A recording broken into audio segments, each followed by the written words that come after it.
What's up, guys? Welcome back to the Bread to Build podcast, a project dedicated to sharing the stories of the people who build and those who help move construction forward. If you like what we're doing, you want to support us on the journey, all we ask is you hit that little subscribe button, drop an awesome review if you like the episode. My name is Brett Goen. I'm the co-host of the podcast and the founder of Hammer. And today I'm joined by my co-host, Keith Calloway Jr. What's up, guys? Keith Calloway Jr. here, CEO of K&L, a paving company based out of Oregon. And I'm excited about today. I'm excited about it. This is going to be a good topic. I hope it's a nice and punchy episode. This topic is how to respond and communicate during chaos, or other words known as when shit hits the fan, or in kind of John and Keith's world, when your equipment is laying on its side. Our guest, John Scepaniak. Did I hit it right, John? Perfect. He's been through some chaos, likewise with Keith, and I think he has a great mindset for handling these situations. Besides kind of losing your shit on somebody for making a mistake. Before we start with the hard hitting question, John, could you just give everyone maybe like a 1 to 2 sentence intro of who you are and what we do, and then we'll get directly into it. Sure. So John Scepaniak, I work for my family's company, William D. Scepaniak Incorporated.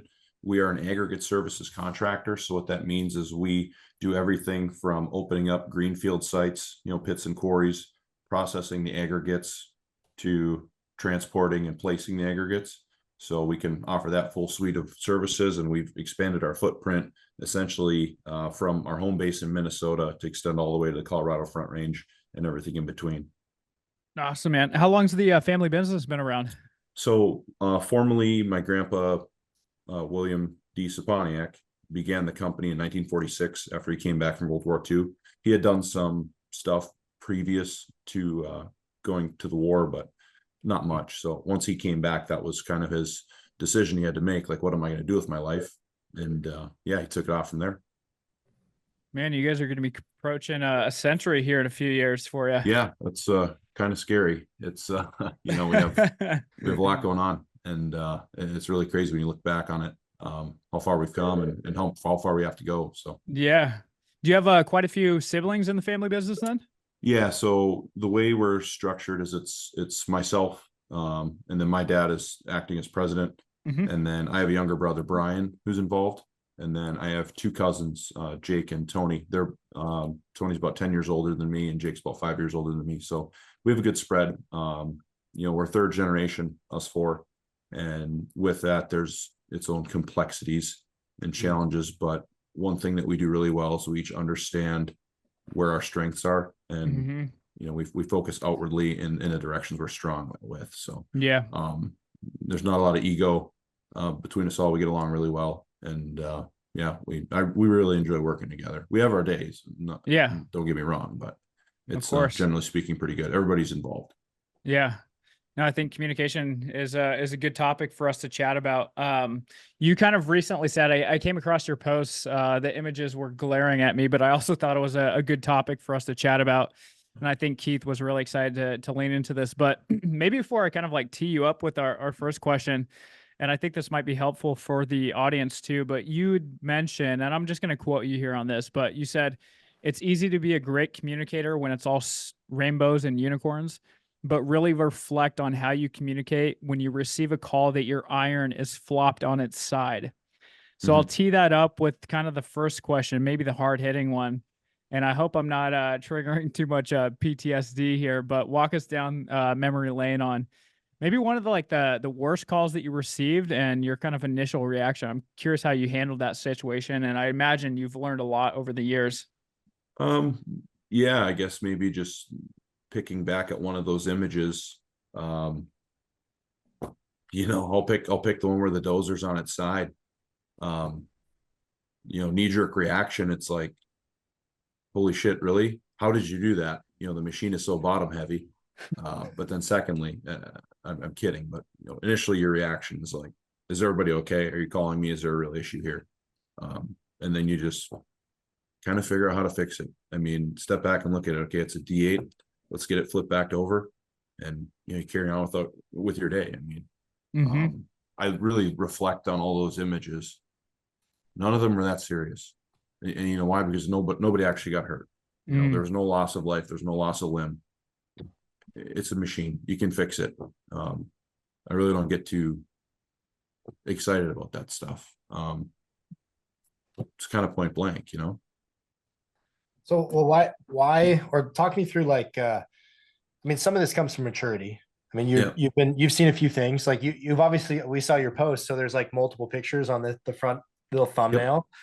So, I mean, you see a dozer flipped over, and you're like, dude, what the heck? Are you serious? Yeah. And then, is everybody okay? All right, cool. We can fix that. But what happens inside of you?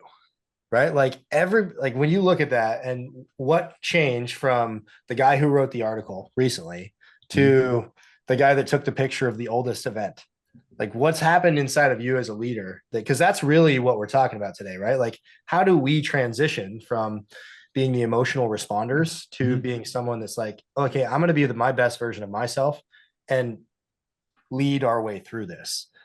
You know, I guess I really am able to put myself in, you know, person X's shoes, because that was me. You know, there's multiple times in my younger years where I was set out to do something and trusted to do something, and I failed often. And you know, probably if I wasn't born into the business, I'd have probably gotten shit canned or fired a long time ago for some of the stuff I did, you know. And it was all well intentioned. I never did anything, you know, I never tried to get dozer stuck or machine stuck or flip them over, but it just happens. And you know, I was two things. I was treated in certain scenarios with tremendous grace and forgiveness. Like, hey, I understand you made a mistake. So I had a good example on how to handle those situations. But then on the flip side, I also had a good example on how to not handle those situations towards myself and others, you know, when even simple mistakes, you know, just, you know, I've been screamed at plenty, and I never really wanted anybody to feel the way I felt after getting berated. But that's probably simply put, you know, I never want anybody to feel as bad as I felt multiple times throughout my career. You know, I know what that's like, because, you know, words cut pretty deep, especially when they come from somebody that you respect. You know, and it's hard to get over some of that stuff. And I probably still have some lingering issues from way back in the day getting yelled at, but it's just, I guess if I had to, you know, put it in a succinct statement, it would be, I never want anybody to feel as bad as I have felt before, you know. That's a mark of a great, like, first off, you're a great human being, because not a lot of people have the emotional intelligence to understand that, hey, I have the power to change the direction of history, right? Like you're, I would guess you're a millennial. I'm judging you at the moment based on what I'm seeing on the screen. I'm pretty rough looking for my age, but I'm 32. Yeah. So, but like the generation before you, they were yellers and screamers. Like that is my dad. You would, if you met my dad, you'd be like, dude, there's no way this like soft-spoken, really kind, super. My dad was a yeller, like straight up. What are you doing? Blah, blah, blah. Very intense. So I learned that attribute. I've had to learn to unwind that attribute, and I'm not great at it. So first off, that's amazing. I think that the piece that you just said that just made me just went like a light bulb is that there was something that happened inside of you that said, I don't want to continue this. And that is this like the simple mark of an incredible advocate, leader, human. So can you open that up a little bit more? Talk to me about like when you were there at, you know, flipped over, got a dozer stuck. And I think, let me add some context. What I do, and people say, you're like, dude, you interrogate people. I ask a lot of questions. The reason that I like quote unquote interrogate people is that, John, when I'm asking you what happened and how you got to where we're at today, if you had a reasonable explanation and you put thought into it, I am never going to get upset at you for getting there. Right? If you have like logical 1, 2, 3, and you can walk me through the logic of how we got to where we are today, and you're somebody that makes decisions inside of my business, I'm going to support you. And then we can do a postmortem later in a very calm situation and say, maybe we could do something different next time. But I want to make sure that if some thought went into it, I want to support you and uplift you. Right. That's the piece that I think you're talking about when you're talking in that post that I read. I was like, dude, there's some depth to this guy. You're 32, you're super young to be in this industry. How many of the people that work underneath you are older than you? Actually, you'd be surprised. I have a pretty young crew. You know, I have probably about 50 guys that work with me, Yeah. On the mining and aggregate side, and you know, maybe a dozen of them are older than me. You know, the rest are younger. So it's exciting for me because it wasn't that long ago I was a young guy, and now I'm one of the old guys, which is kind of fun. But besides you kind of taking your previous experiences, John, and not wanting to kind of follow in the other lead of some of the others of yelling or that kind of leadership, was it just based on something that you wanted to change, or did you have the influences of different leadership within the organization where you can kind of model that, or was it all kind of based on your kind of understanding that you didn't really want to operate like that? Well, it's probably a couple of things, really. Like you had said, I just didn't want to model that same behavior, that Hmm. you know, being emotionally reactive rather than rationally responsive to certain things. Um, I just saw how really it ruined both parties' days. It seemed like, you know, the guy doing the yelling and the guy getting yelled at, Yeah. and I just didn't really care for that because, you know, this industry is frustrating enough with just the stuff the environment's going to throw at you and projects throw at you. Hmm. You don't need to add to it by getting upset over, you know, little mistakes. You know, like Keith had said, if it's well intentioned and there was thought behind it, there's really no reason to get upset. But let's step back and really analyze what the thought process and the actions leading up to this incident were.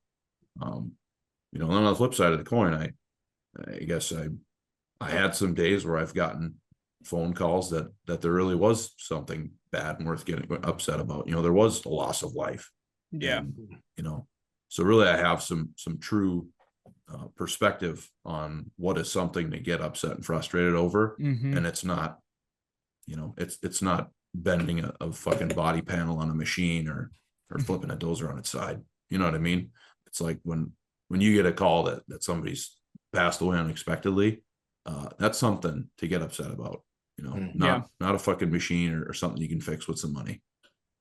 I think you had a good mental framework based on your post. It was kind of the 4 points of the person had courage. They already feel bad enough. The machines can be repaired, like you just mentioned, and use it as a teaching point. I think the fourth one that you kind of mentioned is the most important, but would love to kind of like have you unpack that. How were you able to kind of come up with that framework? Is that how you kind of always vet those situations on hand too? You know, somewhat. I mean, that's not a certain, you know, Hmm. bullet point checklist thing that I go through, but I thought that was just a succinct way of explaining the positive outlook on some of these events. You know, I'm going to jump around, but like I said, when I've been in those situations and I've made that phone call, I already feel terrible, you know, scared to probably make the phone call, embarrassed, frustrated, whatever. The worst thing that the person receiving that call could do is make it worse by, you dumb son of a bitch, what were you thinking? You know, and I could go on, but so I think that's important. Really step back, put yourself in that person's shoes right away, and just understand that they probably don't need an earful right now. You probably Do should just you, listen. do you, I'm listening to you talk, and I love the fact that you got 75% of the people that are younger than you and only a few that are older. Mhm. Do you think the observation that I would make from the outside in is maybe some of what you're talking about leads to these people that work for you, these Gen Zers that are here now, like how they feel matters. And I think Yep. what you have done, whether you know it or not, you've created this culture in which you can talk about things. Mm. Do you? Because I listen to what you're saying, and I'm like, dude, this guy solved simple recruiting by just allowing these kids to grow up under his tutelage, like inside the family business. Mhm. Do you believe that how you're handling these high intensity situations is lending itself to putting people that are going to stay longer in your business?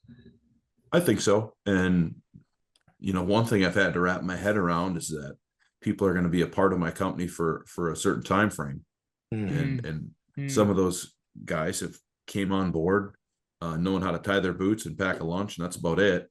And you know, in a very short amount of time, you know, we've put and it goes both ways. They've showed up with an open mind and open ears, and we've taught them how to run, this yellow iron and even some of our complex crushing spreads. And you're 22 years old handling a multi-million-dollar project and millions of dollars of iron, and I trust you with that. Well, I mean, that's a big deal. And when that guy calls and says, hey, I have opportunity XYZ, I'm going to go my separate ways, that's hard for me.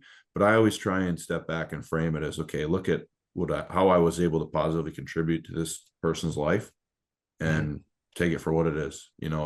I don't beg anybody to stay. I just always try and tell them that I hope that this was a positive experience for you and you learned a lot and you're a better person for it. And that's so doing valid. something. Do you think the way that you handle these increases productivity in your business? I think so. It's obviously helped us scale. Because frankly, when I came on board, we had 4 portable crushers, and I was running the 5th that we just added. And in the last 10 years, we've about doubled that, a little bit more. So, we're doing something, and retainage is up. And I mean, you could get into the statistics of it, but I'm much more comfortable with the team we have now than we did, 10, 15, 20 years ago. Just at not that those guys were great. They got us where we are. But I really enjoy what I do and who I'm able to work with and who I'm able to mentor and coach. I'm kind of curious, John, maybe for anybody kind of looking for advice around this, wanting to open up the line of communication, increase transparency. And I think you had a good point. It's going to increase productivity. It's also going to increase morale where people aren't withholding information, so you guys can move faster and scale. But for the folks really wanting to, increase morale, increase productivity, build a better team, how do you cultivate an environment where your team members start feeling comfortable and transparent about either the mistakes or the issues that they encounter? How do you open that up? It's a constant work in progress because every person is different. I have some guys that from day one in the interview, they're like an open book. They'll tell you everything you want to know. And then some guys are a little bit more withholding, and you kind of got to earn their trust, so to speak. But I think a lot of it just comes down to the types of conversations I have, with my crew. And, a lot of it is pretty casual and pretty candid because I want to get to know them as a person. A lot of times when I show up on site, I really don't ask them anything site related for probably the first hour I'm there. It's a lot of, how are you doing? You get moved into the new house. How are things? How's your truck running? So I put wheels on it. Those are cool, because they're people first. They're not robots. I kind of want to get to know them and understand what makes them tick. And I think by kind of talking to them, framing the conversation that way, they just realize they're a human. I'm a human, and, I'm approachable. We can talk about stuff. We did a previous episode based on kind of mental health in the construction industry. And I think that there's some parallels that I'm starting to map here as you're talking. One, and I'm sure you're familiar with this too, both Keith, you, even myself. I think a lot of the construction industry is like, leave your problems at home, don't bring them to the job site. And I think like what you just mentioned, that first hour or getting to know someone on a deeper level, I think like providing that avenue just makes work more enjoyable. They don't have to bury those things. They're gonna feel more supported by you and as from the organization. Talk to me a little bit more about that. Has it always been that way at the family business, or has that kind of transitioned over the last few years? Because you mentioned kind of scaling up, but I really want you to touch on this topic of, should you be talking about those things at work? Do you leave them at home? Because I think a lot of people talk about that, and it's a mental health kind of crisis, I guess. Yeah, I think it depends on the person. I guess I'll share a couple examples. I have one guy, I know that he comes to work to not escape his problems, but he likes work because then he can shut his brain off from the chaos that goes on at home. And I'm aware of that. I'm aware of some of the situations he's dealing with, and I don't bring him up because I know he's here to kind of get away from those, right?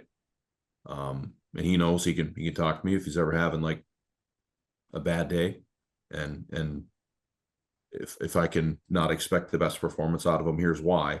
But that just comes from getting to know people and what's going on at home.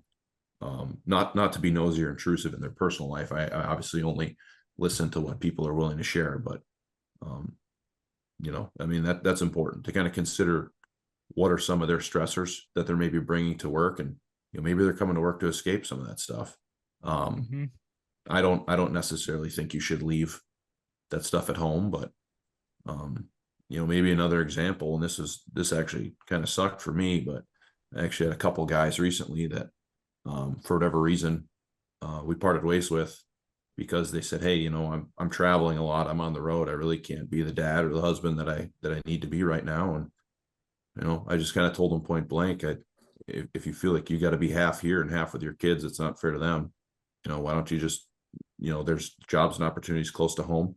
You'll maybe make a little less money, but you won't be traveling as much, and you can be home more for your kids. And it's probably more important to me that you're a better dad than the best dozer operator I have. So, not that I pushed them out the door, but I kind of looked at it, I tried to prioritize them as a person more than what they brought to the table in terms of skill set to the company. And, wasn't fun. It wasn't convenient for me, but I think in the big picture, that's how I would have wanted to be treated if we switched roles. You know what I mean? I wouldn't have wanted to put the guy on a guilt trip about, oh, you're leaving me hanging, it's the middle of the season, blah, blah, blah. Yeah. I think it's more important to look at his family situation, and because I have kids, and you see how fast they grow up. You only have them for a short while, and if that's what's most important, and when you feel that's where you need to be, that's where you need to be.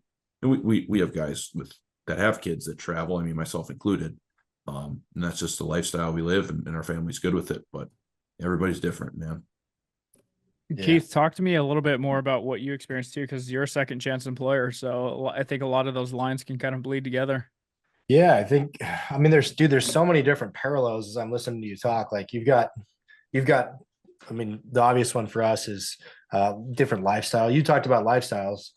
I've got guys who some of them have spent more time than I've been alive in the penitentiary, right? And they come out with a set of values and a set of words that mean something in there that do not mean the same thing out here. And if you get casual conversation and that word comes out, I'm like, guys, that if someone calls you a rat, if you someone says whatever that jailhouse term is out here, it doesn't mean the same thing. This is not where we drop everything and pull out a hammer and try to hit each other, right? Like you got to leave that old stuff back there. So you got situational awareness that comes up. We have generational things. Like we have some guys that are in their 40s, 50s, 60s that work here. And they're like, well, when I was young, and I said, but you're not young. You're not young. This isn't 1970. This isn't 1980. This isn't even 1990, guys. This is 2024. We have different ways of doing things. We have different things that are acceptable. The jokes, the thing, we were watching the other day. I was watching one of those kids movies that we watch as kids. I was like, holy smokes, the things that are on there. Holy smoke, dude, there's no way. Even down to funny things like the show The Office. I love The Office, right? You could not make The Office today. It would get canceled. But it's been out. Everybody knows it. It's kind of one of those things that people are, well, when we're gathering, overcoming these generational hurdles and these, I look at this stuff and I'm like, how do we get the 55-year-old who's really hard-nosed, who's like, when I did it, it was, assholes and elbows, put your head down. You don't talk unless talked to, that old mentality. But then if you stay in that rut, morale's low, you might have great production, but you don't have happy people. And usually you don't have this camaraderie. And I think that's what people are looking like. You're talking about something that's going to draw people together, right? What you're doing by giving grace in these situations where graciousness is necessary, it's drawing people together. And do you guys have an employment problem right now? I would say, we're always pursuing, but I think that we're in a much better position. I actually had a conversation with a friend this morning. He asked, what's your rough, turnover percentage? And I told him what it was. He's like, that's extremely low given the industry. And I said, I never thought about it like that, but because I personally would love to hire people and have them work here forever.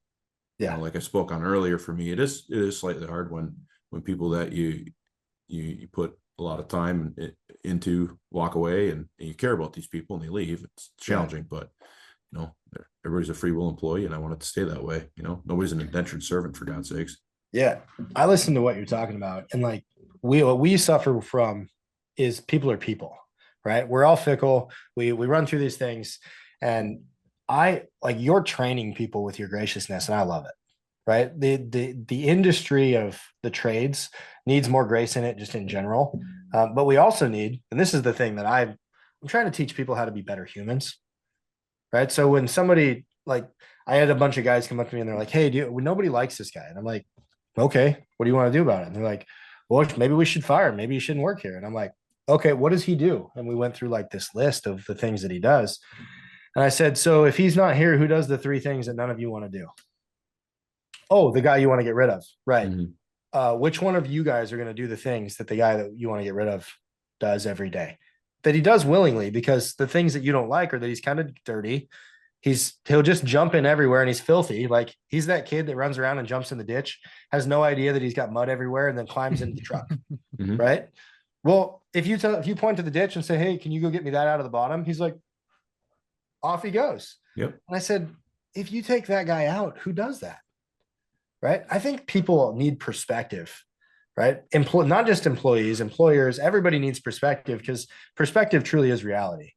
And I love that you're coming at this, but what are you talking about? Like, if you were to say, hey, here's like the biggest mistakes out there in the workplace from a correction standpoint, like 1 or 2 of the things that you've noticed that you're trying to change the culture of, what would that look like? Like, just to call it out to people. So like if somebody watches this and they don't know they're doing it, what would you identify as like, hey man, if just be aware that when you're trying to correct somebody and you're being loud, you're being pointed, you're being intense, just be cautious of it. Right? Like, you know, it's maybe hard to answer because I have the crutch of not really working anywhere else. So I have a very blinded perspective on everything else that goes on. I don't really know. I guess I don't have a lot of insight on why other people leave other companies and things like that. You know, maybe it's a hard question for me to answer, to be perfectly honest. do you think that leaders in their business too often try to correct something as just opposed to accept it? Maybe. I think people are maybe a little too rigid in their thinking, and it's like, well, if you're not doing it the exact way I want it done, that can't be the right way. You know, I think it's important to leave a little bit of room for innovation and creative thinking. And I've had, you know, guys bring me solutions in the field like, hey, this is how I did XYZ. And I'm like, I never thought about that. Would I have done it that way? No. Was it by any means faster or more efficient? Debatable, but hey, it was your way and you're proud of it, so go for it. I don't care. If I didn't have to be involved in it, way better. Exactly. Yeah, exactly. And it's just like, that was your idea and you got the job done. Okay, we got to the same finish line. That's fine by me, you know. I was kind of curious, John, when you know these mistakes or challenges come up on a project, how do you make sure those lessons are communicated from one project to kind of the general team? I would imagine that these sort of situations, exactly kind of what you posted, are prime examples to show and use them as examples versus kind of ridiculing people. So I'd be kind of curious how you take that in perspective and try to apply it across the organization to make sure that, you know, you can use those unfortunate circumstances as a way to kind of better the team and the organization as a whole. Yeah, you said something really well right there. You know, for you want to avoid embarrassing somebody. A lot of times we'll kind of dissect these events, you know, with like our monthly safety discussions with our safety committee that we have internally, and kind of push information outwardly. Like, here's something that happened, you know, no names, etc. But here's something that happened. Here's the root causes, and we just kind of lay out the root cause analysis and kind of work backwards on it. But then also, you know, we're a small company. Word gets around. People find things out, and you know, a lot of ways I'm just upfront with it. I get on the site, I'll just pull the guys together and say, hey, this happened, and this is why it happened, and let's just be mindful of it on our site. Okay, great, sounds good. You know, it can be as simple as that. And I guess one thing I think is worth mentioning I don't want it to get misconstrued that, you know, I have built a company culture so full of grace that there's no accountability. You guys, I'm sure, are aware of that, but I think it's worth mentioning. These mistakes don't usually happen twice. And I alluded to that in my post a little bit. I think that kind of the unicorn solution or Goldilocks solution, whatever you want to call it, is if the person makes a mistake and you treat them in a way that they actually didn't expect you to treat them, they never forget that. And then it kind of gets solidified in their mind as a core memory of something that happened. And every time they get in a dozer, they think about the time they flipped it over and they, you know, it went sideways, and, you know, they think a little sharper. And that's because we keep people accountable for things. You know, I have had instances, and I alluded to it. One guy in the comments was like, it's easy on the post. He said, it's easy to think like this when it's not your money. And I'm like, do you see my last name? It's my money. And frankly, I have had situations where I had to let guys go because they didn't learn. You know, I approached them with grace and like, hey, buddy, don't do this. Don't come into the bank with a 988 loader in fourth gear articulated. You're going to blow out the steering cylinders. Okay, we did it once. Whole job was down for a day because we were waiting for a part to get shipped. A week later, same thing happened. Same operator, same instance. Guy wasn't learning his lesson. We parted our ways. And, you know, that's not fun, because I that's where I really feel like I fail, where I can't clearly communicate the why this is bad, and the guy's just not getting it. For me, that's tough, because then I really feel like I failed in my ability to explain and articulate the job and how to accomplish it correctly. But yeah, I call when they the first one tuition, right? Like if you get someone that kind of, and I think, John, you know this, like that guy that walks that fine line of like producing enough that they're worth, kind of like, they might be somebody who's like really forward, you know, just a driver. They're just driven inside. Like they're going to get a freebie or two that just isn't other places. And if we can teach you how to get, you know, like whatever the case is, whether it's a set of tracks or, you know, if we're trying to get an undercarriage to last a certain amount of time, we can give a little bit on the first one, but we have to explain adequately that, hey man, we all have a learning curve. And once you've been here a certain time, we expect that piece of equipment is going to get 2,000 hours before it needs an undercarriage rebuild. And you're roughly twice the wear rate right now. I need you to know that I'm cautious about putting you in the things that are really expensive, because it's just going to cost us more money long term. That's not saying that you don't have a place, but the first one's free. The second one, I need to learn to trust you. You need to learn to trust that our standards are achievable. And I think that people mistake graciousness for weakness. Right. And I'm hearing you say, well, no, I mean, there's times to be empathetic, right? As long as nobody died, like we can replace the dozer. It's a lot of money, but we can replace it. But I think that people often say, well, empathy is supposed to be everything. And it's not. Like, standards are standards for a reason. And the reason that those guys will push those standards is because they respect the people that are above them. And I think to your point, that is a huge piece of when you allow someone to stay. You know, I'll give you an example. I'll give you an example of a poor communicating situation for me. So I was telling you guys offline, we got an excavator stuck in a tunnel one day on Friday. We get it back down to the dealer because it ripped all the hydraulics off the top. And I can't, and like, there's another bridge that it can't go under. And I'm like, when you go out of the equipment dealer, you got to go left, and then turn right into the dealer. You can't go under that train trestle. And I made the mistake, and this is where I'm failed. I said, send Dave. Well, we have two Daves. I sent the wrong Dave. So we get an excavator wedged in a tunnel on Friday, and we get another one Monday, and he hit the bridge so hard that the excavator was wedged in with its tracks 2 feet off the deck of the trailer. And the tow truck's like, I don't know what you want me to do. I can't get it to go forward or back. Right. Well, I was, first off, I was upset. Second, I was like, I'm going to go down there and deal with this. And I got about 10 minutes down the road and I said, the other Dave doesn't need me there. right? Mm-hmm. He already feels bad. He feels stupid. He's like, I should have known better, because he, in his mind, and we walked through this like a month later. He goes, I'm going to tell you what I did. He goes, I didn't want to take a left onto that road. It's too busy. So I wanted to take a right, and a right to get to the same place. And I said, yeah. And I didn't tell you that you can't go under the bridge if you take a right, and a right. I just said, take 2 lefts and you'll be at the dealer and there's nothing in the way, right? My poor communication cost us another probably $10,000 or $15,000 mistake. But at the same time, that circumstance was not going to get any better by me showing up. And he's like, yeah, dude. And when we get to the end of the year and people are like, hey man, because we have a pool, just so you know, like we have this pool that we call avoidable mistakes. So not knuckling down the excavator on a trailer is an avoidable mistake because the excavator bucket moves, right? Totally avoidable. If you just take it down farther, we don't hit things. We have a pool at the end of the year that we have a bonus, and avoidable mistakes come out of the bonus every year. So somebody says, hey, a bonus is a little lighter than expected. And I'm like, the repair bills were a little heavier than expected. Mm-hmm. Not the normal wear and tear. Like, I'm good with those. Those are part of business.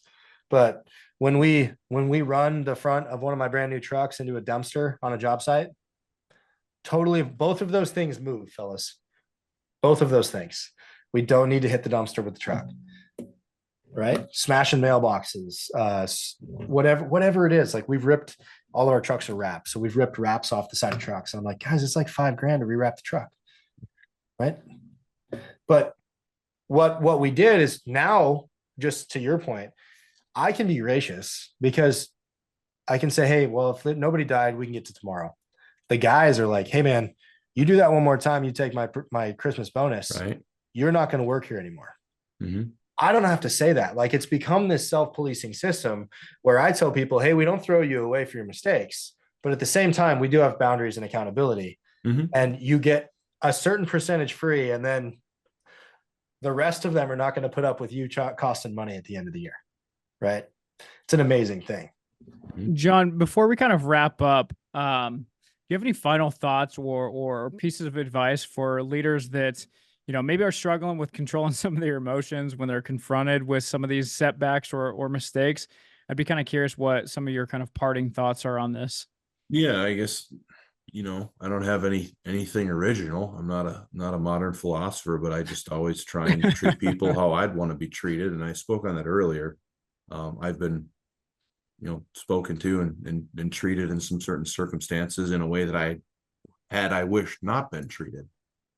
So I just try and always take that in consideration when dealing with situations. And am I perfect? No, there's probably a few times where I maybe have, relatively speaking, lost my temper. As you can tell, I'm not a very loud and rambunctious person to begin with. But there's been some situations. You could probably ask my wife. There's a couple of times last year I was dealing with a challenging project, and I, threw my phone across the yard a few times, and my kids would ask, Mom, why is Daddy angry? And I had to diffuse that whole situation. But so I'm not perfect, but I guess I just try and treat others how I want to be treated. I mean, cliche, corny, whatever, but that's just kind of what floats around in my head. And I think anybody who's in a leadership position, it should have more to do with your character than your skills, to be honest with you.